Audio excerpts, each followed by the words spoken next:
So hello Haziq, once again a very good morning to you.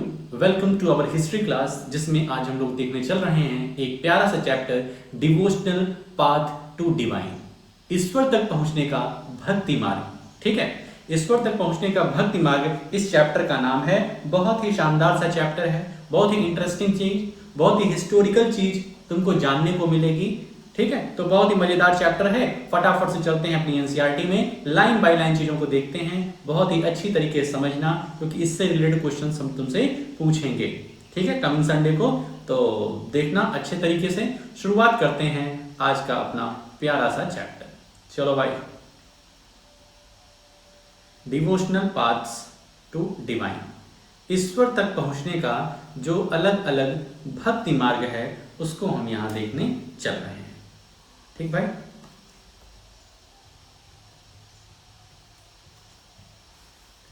You may have seen people perform rituals of worship or singing bhajan, kirtans or qawwalis, or even repeating the name of God in silence, and notice that some of them are moved to tears. कह रहे हैं तुम अपने आसपास लोगों को देखते होगे, लोग पूजा करते हैं, हाथ जोड़ करके पूजा करते हैं, भजन गाते हैं, मेरे तो गिरधर गोपाल दूजो न कोई, कीर्तन होता है, कव्वाली होती है, और कुछ लोग बहुत ही गॉड का बहुत ही साइलेंट होकर के माला जप करते हैं। ठीक है, भगवान का नाम लेते हैं, ईश्वर का नाम लेते हैं। ठीक है, देखे होंगे माला जपने का। And notice that some of them are moved to tears, और कुछ ऐसे लोगों को भी देखे होंगे जो कि पूजा करते हुए, वर्शिप करते हुए, अपने ईश्वर को याद करते हुए टीयर्स में चले जाते हैं, मतलब रोने लग जाते हैं। ठीक है, तो ऐसा होता है जब हम ईश्वर को बेइंतहा चाहते हैं। ठीक है, कि ईश्वर अब आप हमें मिल ही जाओ, अब आप नहीं मिल रहे हो तो मुझसे रहा नहीं जा रहा है। ठीक है, जब ऐसी दिक्कत आती है तब हमारे आंखों से आंसू निकलने लग जाते हैं। तो कह रहे हैं ऐसे ऐसे भक्त तुम अपने आसपास देखे होगे, कुछ भजन परफॉर्म कर रहे हैं, कुछ कीर्तन गा रहे हैं, कुछ वर्शिप कर रहे हैं, कुछ कव्वाली कर रहे हैं, कुछ साइलेंटली नाम उनका ले रहे हैं, ईश्वर का नाम ले रहे हैं, और कुछ तो पूजा करते हुए, उनको याद करते हुए, अपने ईश्वर को याद करते हुए टीयर्स में चले जा रहे हैं, रोने लग जा रहे हैं। Such intense devotion or love of God is the legacy of various kinds of bhakti and Sufi movements that have evolved since the 8th century.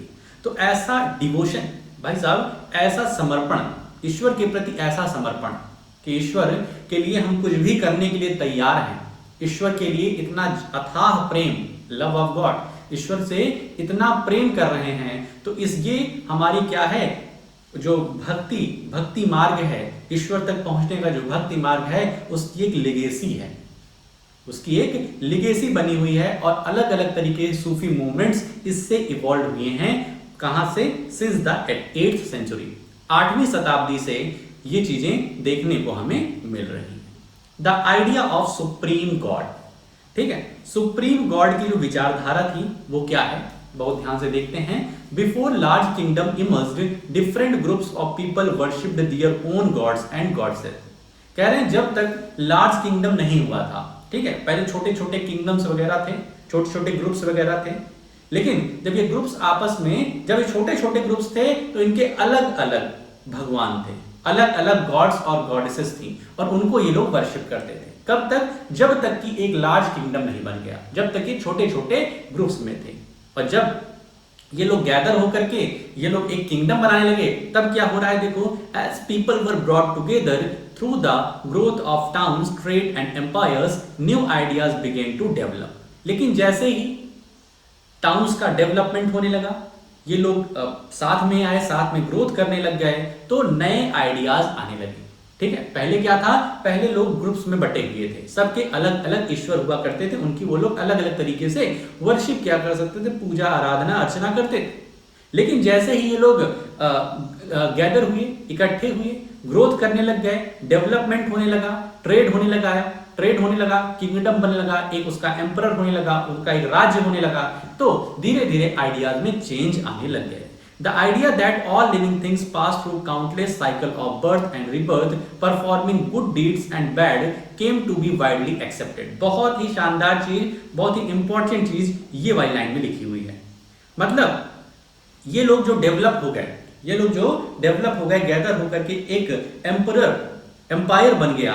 यहाँ के लोग का एक कॉमन आइडिया हो गया कि हम जितने भी लिविंग थिंग्स हैं, किसी भी रिलीजन के, किसी भी कास्ट के, किसी भी सेक्स के, वो क्या होते हैं, एक countless cycle of birth and rebirth perform करते हैं। काउंटलेस साइकिल मतलब जैसे ही हमारा जन्म हुआ, हमने अच्छा कर्म किया, तो अगले साल नहीं, अगले जन्म में हमें और अच्छा परिवार मिलेगा, और अच्छा क्या मिलेगा, और अच्छा मतलब सुख, वैभव, धन धान्य मिलेगा।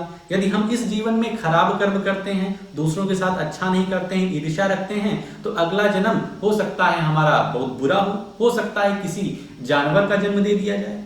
समझ में आ रहा है? तो मतलब इस फिलॉसफी के अनुसार पिछले जन्म में हम तुम अच्छा काम किए, तब जाकर के इस बार इंसान की शरीर मिली है, और इस जन्म में जैसा हम लोग काम करेंगे वैसा ही शरीर आगे मिलेगा अगले जन्म में। ये इस फिलॉसफी के अनुसार ये स्टेटमेंट मैं तुम्हें दे रहा हूं कि the idea that all living things pass through countless cycle of birth. Countless cycle of birth मतलब जन्म लेना, फिर मृत्यु, फिर इस पीरियड में आप जैसा काम किए हैं, यदि अच्छा काम किए हैं तो आपको अच्छा जीवन मिलेगा, बुरे कर्म किए हैं तो बुरा जीवन मिलेगा, लोगों का परोपकार किए हैं, लोगों पर परोपकार किए हैं, उनको खुशियां दिए हैं तो आपको अच्छा बर्थ मिलेगा, लोगों को सताए हुए हैं, लोगों को परेशान किए हैं तो आपको गंदा जीवन मिलने वाला है।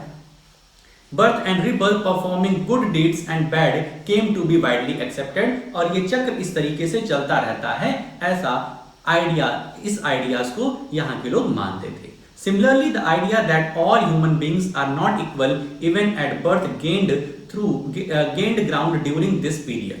और भाई साहब इस पीरियड में लोग ये मानते थे कि जन्म से, जब जन्म होता है किसी प्राणी का, किसी भी व्यक्ति का, किसी भी जीव का, तो ऐसा नहीं होता कि वो इक्वल होते हैं, वो अनइक्वल होते हैं। कैसे भाई? अब भाई मान लो ये राम है और ये श्याम है, दो हम नाम ले लिए, कोई भी नाम ले सकते हो। अब राम ने अच्छे काम किए हैं, गुड वर्क किया है। गुड वर्क मतलब लोगों से अच्छी तरीके से बात करता था, अच्छा बिहेवियर रखता था, किसी से जलन नहीं था, हमेशा लोगों के लिए तत्पर रहता था कार्य करने के लिए, ठीक है, अपने घर में सभी से अच्छे से बातचीत करता था, दोस्तों से, तो गुड वर्क किया। और भी बहुत सारे अच्छे काम होते हैं तो इसको क्या हुआ, और ही अच्छे, ये किसी राजा महाराजा के घर में पैदा हो गया। ये जैसे ही पैदा हुआ लोग इसको राजकुमार कहने लग गए कि भाई साहब राजकुमार आ गया, अगला राजा हमारा ये होगा। श्याम का भी जन्म हुआ। श्याम ने अपने इस जीवन में कुछ बहुत ही बुरे वर्क किए। अब बुरे वर्क में लोगों को सताना हुआ, लोगों से बेईमानी करना हुआ, ठीक है, और भी बैड वर्क होते हैं तुम जानते हो।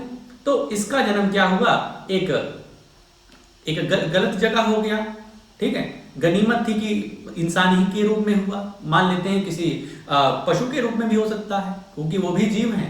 जैसे हमारे अंदर वो है ना, एनर्जी है, हमारे अंदर आत्मा है, वैसे उनके अंदर भी है, ठीक है। लेकिन वो बोल नहीं सकते, थोड़ा सा हम लोग को ज्यादा फैसिलिटीज दिए हैं ईश्वर ने, ठीक है। तो उनका जन्म जो होगा वो बेकार जगह होगा, उनको फैसिलिटीज प्रोवाइड नहीं है। तो कहने का मतलब है इस फिलॉसफी के अनुसार लोगों का जब जन्म होता है तो वो इक्वल नहीं रहते हैं, वो अलग अलग रहते हैं। अलग अलग कैसे?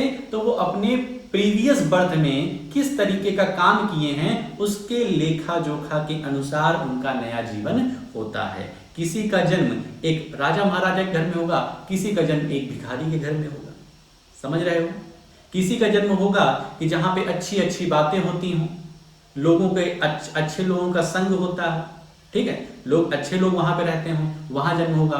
और कहीं कुछ लोगों का ऐसा जन्म होगा जहां आतंकवादी लोग रहते हैं, जहां पर एकदम मारकाट से मची रहती है। तो ये किस पे डिपेंड करता है? ये हमारे प्रीवियस बर्थ पे डिपेंड करता है ड्यू टू दिस फिलॉसफी, ठीक है। The belief that social privileges came from birth in a noble family or a high caste was a subject of many learned texts। तो भाई साहब हमारा जन्म कहाँ हो रहा है? हमारा जन्म कहाँ हो रहा है, किस जगह पे होगा, वो हमारे प्रीवियस बर्थ के कर्मों पर डिपेंड करता है कि हमारा हाई कास्ट में, हाई प्रोफाइल सोसाइटी में हमारा जन्म होगा कि लोअर कास्ट की मिडिल कास्ट, ठीक है, ये हमारे प्रीवियस वर्क पे, इसलिए अच्छे अच्छे काम करने चाहिए। Many people were uneasy with such ideas and turned to the teaching of Buddha or the Jainas, according to which क्या हो रहा है? According to which it was possible to overcome social differences and break the cycle of rebirth through personal effort. अब कुछ लोग थे वो इस आइडियाज से एग्री नहीं होते थे। भाई आइडियाज है, तुम्हारा कुछ मानना हमारा कुछ मानना, ठीक है, दोनों लोग एक दूसरे के आइडियाज की रिस्पेक्ट करें, ठीक है, दोनों के आइडियाज ठीक ही हैं। तो इसमें क्या थे, बहुत लोग इस आइडियाज को नहीं मानते थे, और वो किसको मानते थे? बुद्धा और जैनास की टीचिंग को मानते थे। बुद्धास और जैनास की टीचिंग के अकॉर्डिंग हम पर्सनल एफर्ट कर सकते हैं।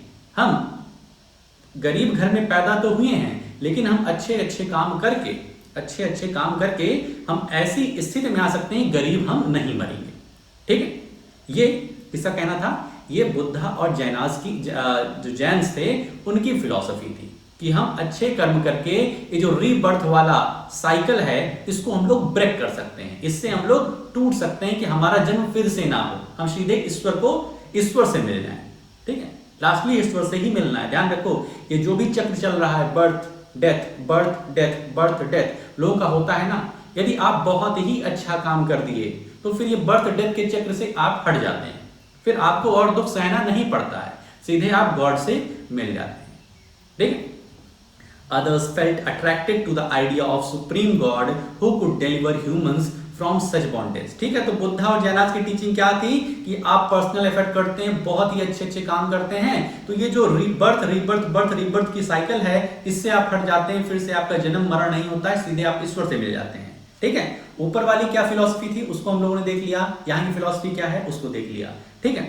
अदर क्या फेल्ट करते हैं? वो सुप्रीम गॉड को फेल्ट करते हैं कि गॉड क्या है? सुप्रीम है। इफ अप्रोच्ड विद डिवोशन और भक्ति, दिस आइडिया एडवोकेटेड इन भगवद गीता। तो भगवद गीता में ये जो सुप्रीम गॉड की फिलॉसफी है वो दिया गया है, grip in popularity in the early century of common era, ठीक है, बहुत ही पहले, बहुत ही इनिशियल फेज में ऐसा चीजें था। अब क्या क्या चीजें भगवद गीता में यहां देख लेते हैं। Shiva, Vishnu and Durga as supreme deities came to be worshipped through elaborate rituals. ठीक है, भगवद गीता में पहले के लोग क्या क्या करते थे? शिवा, विष्णु और दुर्गा को सुप्रीम गॉड मानते थे और इनकी अलग अलग तरीके से वर्शिपिंग करते थे, पूजा अर्चना करते थे। At the same time, gods and goddesses worshipped in different areas came to be identified with Shiva, Vishnu और Durga.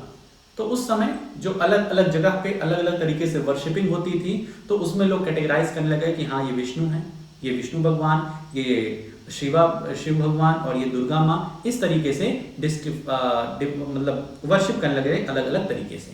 In the process, local myths and legends became a part of Puranic stories and methods of worship recommended in the Puranas were introduced in the local cults. और यहाँ पर पुराण की बात आती है, ठीक है, पुराण्स की बात आती है। पुराण्स एक बुक है, एक हॉली बुक है, जिसमें कि किस तरीके से रिचुअल्स परफॉर्म किए जाएंगे, किस तरीके से वर्शिप परफॉर्म की जाएगी, ये सब चीजें लिखी हुई हैं। Eventually, the Puranas also laid down that it was possible for devotee to receive the grace of God regardless of their caste status. ठीक है, पुराण्स क्या है? कोई कहे पुराण्स क्या है, तो पुराण्स वर्ड किससे है? पुराना टेक्स्ट, बहुत ही पुराना टेक्स्ट, बहुत ही पुरानी किताब, जिसमें क्या लिखा हुआ है कि ईश्वर की किस तरीके से हमें पूजा आराधना करनी है, उसमें कुछ रूल्स रेगुलेशंस लिखे हुए हैं। उसी पुराण में उसी बुक में ये लिखा हुआ है कि हम जितने भी भक्तगण हैं, जितने भी इंसान हैं, वो क्या कर सकते हैं? ईश्वर का ग्रेस ले सकते हैं, ईश्वर का आशीर्वाद ले सकते हैं, वो भले ही किसी कास्ट के हों, वो ईश्वर को पा सकते हैं, ईश्वर उन्हें मिल सकते हैं। The idea of bhakti became so popular that even Buddhists and Jainas adopted these beliefs. और ये आइडिया, जो भगवद गीता का ये आइडिया है कि कास्ट डिस्क्रिमिनेशन नहीं होगा, किसी भी कास्ट का हो, वो क्या कर सकता है? ईश्वर की भक्ति को प्राप्त कर सकता है, ईश्वर का आशीर्वाद ले सकता है। तो ये इतना ज्यादा पॉपुलर हुआ कि बुद्धिस्ट और जैन भी इस आइडियाज को क्या किए? एडॉप्ट किए। A new kind of bhakti in south India, Nayanars and Alvars. ठीक है, एक नई काइंड की भक्ति देखने को मिल रही साउथ इंडिया जान रहे हो ना, वहां पर कौन कौन से? नयनार्स एंड अलवर्स। तो नयनार्स और अलवर्स कौन कौन से देखते हैं? The 7th to 9th centuries saw the emergence of new religious movements led by the Nainars and Alvars, who came from all castes, including these categories, including those considered untouchable like the Pulaiyar and Panars. तो भाई साहब 7वीं से 9वीं century के बीच में क्या देखने को मिल रहा है कि एक अलग तरीके का रिलीजियस मूवमेंट देखने को मिल रहा है। ठीक है, रिलीजियस मूवमेंट देखने को मिल रहा है 7th से 9th सेंचुरी के बीच में। और किसके द्वारा लेड किया जा रहा है? तो दो ग्रुप्स के द्वारा, दो संतों के ग्रुप्स के द्वारा। सेंट्स का ग्रुप है, एक है नयनार्स और एक है अलवर्स। ध्यान रखना, ये क्वेश्चन एमसीक्यू में पूछा जा सकता है कि नयनार्स किसको मानते थे? तो saints devoted to Shiva, Shiv भगवान को कहीं ना कहीं तुम देखे होगे पिक्चर फॉर्म में। तो नयनार्स वो ग्रुप था जो शिवा को मानता था। ठीक है, और अलवर्स वो संतों का ग्रुप था, वो साधुओं का ग्रुप था जो विष्णु भगवान को मानता था। तो ये दो ग्रुप्स निकल रहे थे रिलीजियस मूवमेंट करते हुए, धार्मिक प्रचार प्रसार करते हुए।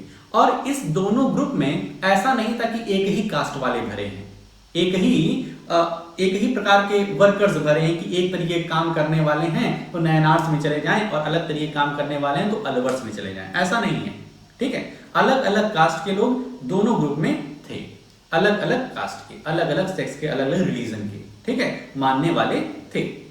और उसमें से बहुत ज्यादा, मतलब बहुत लोग ऐसे भी थे जो अनटचेबल भी थे, जिसको हम लोग कहते थे नहीं इसको नहीं छुएंगे, तब भी अनटचेबिलिटी थी। लेकिन ये सब होते हुए भी वो किसी न किसी ग्रुप का हिस्सा थे। जैसे कि पुलैयार और पनार्स ग्रुप का नाम लिया गया है, ये लोग अनटचेबल माने जाते थे उस समय। They were sharply critical of Buddhists and Jainas and preached ardent love of Shiva or Vishnu as the path to salvation. ठीक है, देखो they were sharply critical of Buddhists and Jainas, मतलब क्या हुआ कि वो ये नयनार्स और अलवर्स बुद्धिस्ट और जैन की जो भी टीचिंग्स थी उसको नहीं मानते थे, क्रिटिक थे उसके आलोचक थे। और किसको प्रीच करते थे?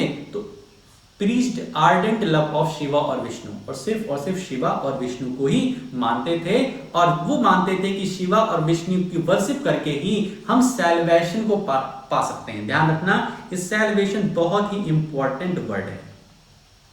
सैल्वेशन मतलब होता है मोक्ष, मुक्ति जिसको कहते हैं। ठीक है, बहुत ही भारी भरकम सा वर्ड है। ठीक है, पता नहीं तुम कितना समझ पाओगे, मैं कितना समझा पाऊंगा। मोक्ष मीन्स होता है कि अब आप सभी मायाओं से, जो भी फिजिकल थिंग्स हैं अपने आसपास, उन सब से मुक्त हो गए हैं। अब उनकी आपको चाहत नहीं है, अब आप उन पर डिपेंड नहीं है। ये जो बर्थ रीबर्थ का चक्कर है सब छूट चुका है।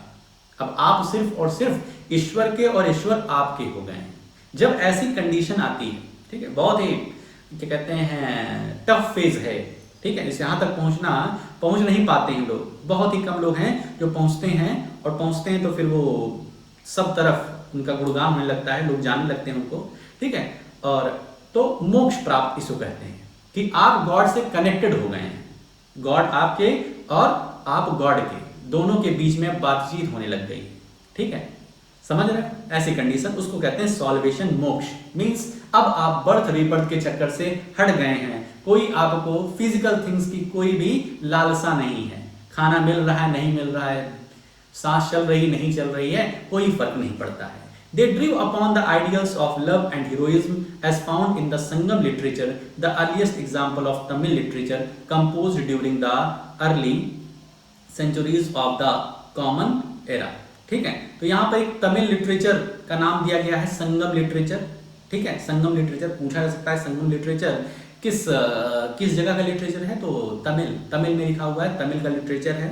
तो इसमें ये अलग अलग ईश्वर की हीरोइज्म और लव को दिखाते हुए इन्होंने इसमें लिखा हुआ है। And blended them with the values of bhaktis. The Nainars and Alvars went from place to place composing exquisite poems in praise of the deities enshrined in the villages they visited and set them to music. तो नयनार्स और अलवर्स, नयनार्स क्या थे? एक ऐसे cents का group जो कि किसको मानते थे? नयनार्स शिवा को मानते थे, और अलवर्स ऐसे सेंट का ग्रुप जो विष्णु को मानते थे, उनकी टीचिंग्स पे चलते थे। तो ये लोग निकलते थे अपने रिलीजियस मूवमेंट करते हुए, लोगों को अपना प्रचार प्रसार, अपने धर्म का प्रचार प्रसार करते हुए, और विलेजेस में विजिट करते थे, भजन गाते थे, कीर्तन करते थे, और लोग इन पर अट्रैक्ट होते थे और इनके ग्रुप से जुड़ते थे। ठीक है, अब नायनार्स एंड अलवर्स के बारे में यहाँ कुछ दिया है, इसको जरा सा पढ़ लेना भाई। Between the 10th and 12th centuries, the Chola and Pandya kings built elaborate temples around many of the shrines visited by the saint poets, strengthening the links between the Bhakti tradition and temple worship. कह रहे हैं 10th और 12th century में जो चोला और Pandya king थे, चोला और Pandya kingdom था, तो इन्होंने क्या किया कि जहां जहां ये सेंट्स जा रहे थे, नायनार्स और अलवर्स वाले, वहां पर ये क्या करते थे, वहां पर ये लोग टेम्पल्स बिल्ड करते थे। ठीक है, मंदिर बिल्ड करते थे और वहां पर शिव या फिर विष्णु की मूर्ति रखते थे, और लोग क्या करते थे, वर्शिप करना शुरू करते थे। और क्योंकि वर्शिप, ये जो भक्ति मार्ग है, हम वर्शिप करते हैं, इसी को भक्ति मार्ग करते हैं, कि हम भक्ति के मार्ग से ईश्वर तक पहुंचना चाह रहे हैं। This was also the time when the poems were compiled, और पोएम्स इस समय कंपाइल की गई। बिसाइड्स हेजियोग्राफीज, हेजियोग्राफी पढ़ते हैं, besides hagiographies or religious biographies of the Alberts and Nainars were also composed। अब hagiography क्या मतलब है, यहाँ देखो लिखा है, writing of saints lives, ऐसे saints की राइटिंग जो कि जिंदा है। ठीक है, hagiography ऐसे saints की राइटिंग जो अभी जिंदा है। Today we use these texts as sources for writing histories of bhakti tradition। तो भक्ति ट्रेडिशन की यदि हम लोग हिस्ट्री वगैरह लिखते हैं, यदि हम लोग जानना चाहते हैं कि भक्ति ट्रेडिशन का इतिहास क्या है, कहाँ से आया है, तो अलवर्स, नायनार्स और इन हेजियोग्राफीज जो कि सेंट्स जी रहे हैं अभी भी, उनकी हम क्या करते हैं, उनकी बायोग्राफीज से, टेक्स्ट से ये सब चीजें निकालने की कोशिश रहती है। The devotee and the Lord. ठीक है, तो कितने मिनट की क्लास हो चुकी है? ठीक है, तो एक टॉपिक और देख लेते हैं क्या? हाँ, छोटा सा है, ये अलग देख लेते हैं। फिलॉसफी एंड भक्ति। ठीक है, philosophy and bhakti. Shankara, one of the most influential philosophers of India, was born in Kerala in 8th century. Shankara जो कि एक बहुत ही इन्फ्लुएंशियल फिलोसोफर हुए हैं हमारे इंडिया के, साउथ इंडिया में रहते हैं, 8th सेंचुरी की ये बात है। He was an advocate of Advait, or the doctrine of the oneness of the individual soul and the supreme God, which is the ultimate reality। अब देखो, ये किसके एडवोकेट थे, किसकी वकालत करते थे, किसको मानने वाले, तो अद्वैत को मानने वाले थे। अद्वैत, अद्वैत, अद्वैत, अद्वैत, अद्वैत मतलब क्या होता है, doctrine of the oneness of the individual soul and the supreme God which is the ultimate reality. इनका मानना है कि वननेस है, वननेस मतलब कि सभी कुछ क्या है, जितना भी चीजें ये फैला हुआ है, सब एक है। ठीक है, ये होता है अद्वैत, वननेस है। और individual soul and the supreme God which is the ultimate reality, इनका मानना है जो इंडिविजुअल सोल है, हर एक लोगों की अपनी अपनी आत्मा है, और जो गॉड है वो एक ही है। ठीक है, आपस में जुड़े हुए हैं, अलग अलग नहीं है। ठीक है, तो समझ रहे हो ना, अद्वैत की डॉक्ट्राइन क्या है, अद्वैत का मानना है जो इंडिविजुअल की सोल है, हमारी सोल, तुम्हारी सोल, अफनान की सोल, पापा मम्मी की सोल, और जो सुप्रीम गॉड है, जो सुप्रीम गॉड है वो क्या है, हम सब आपस में क्या है, वन है। ये इसका मानना है, अद्वैत का मानना है कि यही अल्टीमेट रियलिटी है, यही यथार्थ सत्य है। He taught that Brahman, the only or ultimate reality, was formless and without any attributes। इन्होंने बताया लोगों को कि जो अल्टीमेट रियलिटी है वो फॉर्मलेस है, उसको कोई फॉर्म नहीं है कि ईश्वर इस फॉर्म के होते हैं, ईश्वर को यही पूजो, यही इनकी वर्शिप करो, ऐसा नहीं था। कहें ईश्वर जो है, जो सुप्रीम गॉड है, उसको किसी एट्रीब्यूट की आवश्यकता नहीं है, उसको किसी तारीफ की आवश्यकता नहीं है, वो हम सब में विराजमान है, हम सबके अंदर है ईश्वर। He considered the world around us to be an illusion or Maya and preached renunciation of the world and adoption of the path of knowledge to understand the true nature of Brahman and attain salvation. इनका मानना था कि जो भी हमारे world के आसपास ये इल्यूजन फैला हुआ है, माया फैली हुई है। माया मतलब यही लालच, ज्यादा से ज्यादा कमाने की इच्छा, ज्यादा से ज्यादा अपने पास रखने की इच्छा, ये सब माया है, माया मोह, ठीक है, जानते होंगे। तो कहे कि हमें इनका कहना था कि इन सब से हमें बचना चाहिए, माया मोह को अलग रखना चाहिए और प्रीच करना चाहिए रिनंसिएशन का, मोक्ष। रिनंसिएशन मतलब हमें मोक्ष के प्रति क्या होना चाहिए, उन्मुख होना चाहिए कि इस मरण जन्म से, ठीक है, बर्थ रीबर्थ के चक्कर में फंस करके हम अपना समय ना वेस्ट करें, हम गॉड को पा सकें, ठीक है। Adoption of the path of knowledge to understand the true nature of Brahman and attain salvation. और ये तब हो पाएगा जब हम नॉलेज गेन करेंगे, जब हम शिक्षा गेन करेंगे, तब हम सही मायने में ईश्वर का ट्रू नेचर समझ पाएंगे और तब जाकर के हमें क्या मिलेगा, हमें सॉल्वेशन, मोक्ष प्राप्त होगा। Ramanuja born in Tamil Nadu in the 11th century was deeply influenced by the Alvars। अब देखो रामानुजा की बात हो रही है जो कि तमिलनाडु में 11th सेंचुरी में पैदा हुए थे, जो कि अल्वर्स से बहुत इन्फ्लुएंस थे। अल्वर्स मीन्स ऐसे सेंट्स का ग्रुप जो कि उनको मानते थे, विष्णु भगवान को मानते थे। According to him, the best means of attaining salvation was through intense devotion to salvation, मतलब फिर से बता दूं, मोक्ष मतलब बर्थ रीबर्थ के चक्र से हम हट जाएं, इस सुख दुख के चक्कर से हट जाएं, हम भगवान को प्राप्त कर लें, भगवान तक पहुंच जाएं। तो इनका मानना था कि best means of attaining solvation मोक्ष तक। मोक्ष मीन्स ये बर्थ रीबर्थ का चक्कर हट जाए, यही मोक्ष है, माया मोह से हम दूर हो जाएं, ठीक है, ये सब हमारे लिए कुछ भी ना हो।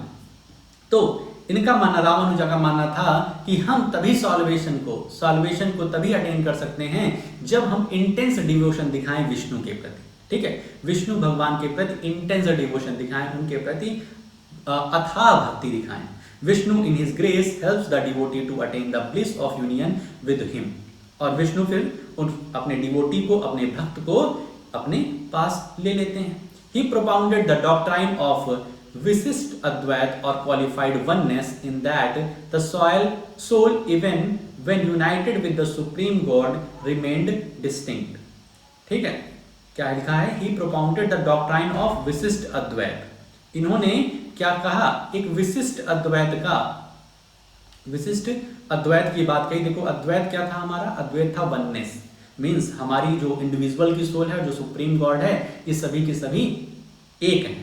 और हम क्या कर सकते हैं, हम